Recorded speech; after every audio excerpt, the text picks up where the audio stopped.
Hey guys, how's it going? How to create Kraken account in minutes. After you download the Kraken, just go ahead and log in.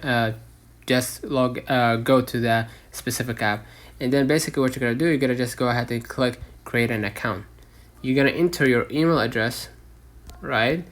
I'm gonna enter my email address from here, and then basically what I'm gonna do, I'm gonna just move along to the next step. Follow the prompts, of course.